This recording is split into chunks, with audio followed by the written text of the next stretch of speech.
পিছন থেকে ইরফানের বাবা তারেক নেওয়াজ গম্ভীর গলায় বলে, তোমাকে বিয়েটা করতেই হবে ইরফান। তোমার কোনো ফ্রেন্ডকে ইনভাইট করতে চাইলে করতে পারো। আগামীকাল রাতের মধ্যেই আমরা বৌমাকে নিয়ে রওনা হব ইনশাল্লাহ। ইরফান অদ্ভুতভাবে তার বাবার দিকে তাকালো। 2 দিন হলো গ্রামে এসেছে তারা। মূলত ইরফানের ফুপুর বাড়ি গ্রামে, মাঝে মাঝেই আসা হয়। তবে এইবার এসে তার গলায় বাচ্চা ঝুলিয়ে দেবে জানলে এই গ্রামে পায়ে রাখত না। বাবার দিকে তাকিয়ে রেগে বলল, বাবা তুমি কি জানো তোমার ফ্রেন্ডের মেয়ের জন্য আমার চাকরি চলে যেতে পারে?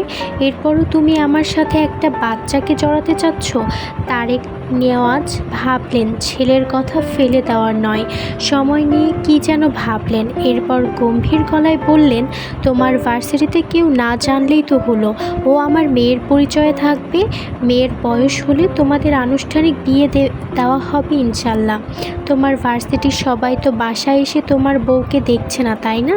ইরফান হাতের মুষ্টিবদ্ধ করল, রাগে তার শরীর কাঁপছে। বাবার কথার পিঠে শুধু বলল, আমি কোনো বাচ্চাকে বিয়ে করতে পারবো না, সরি বাবা, আমি আজই ব্যাক করব। এই বলে হনহন করে ঘর থেকে বেরিয়ে যায়। তোর বাইকের চাবিটা দে। ইরফানের কথায় শুধু ভুরু কুঁচকে তাকালো। সে বাড়ির সামনে রাস্তায় দাঁড়িয়ে আছে, মূলত বাজারের দিকে যাবে বলে। বাইক নিয়েই যাবে। ইরফান শুদ্ধুর মামাতো ভাই। শুদ্ধু ইরফান একই ইউনিভার্সিটির লেকচারার। শুদ্ধু ঢাকাতেই থাকে চাকরির সুবাদে। ছুটি পেলেই ইরফানদের সাথে নিয়ে তাদের বাড়িতে এসেছে। আগামীকাল একসঙ্গে আবার ব্যাক করবে। পকেট থেকে বাইকের চাবি বের করে ইরফানের দিকে বাড়িয়ে দিয়ে বলল, বাজারের দিকে যাব, তুই বাইক চালাবি। ইরফান কোনো কথা বলল না। শুদ্ধুর হাত থেকে বাইকের চাবি নিয়ে বাইকে উঠে বাইক স্টার্ট দিল। শুদ্ধ ভুরু কুঁচকালো। ইরফানের কি হয়েছে?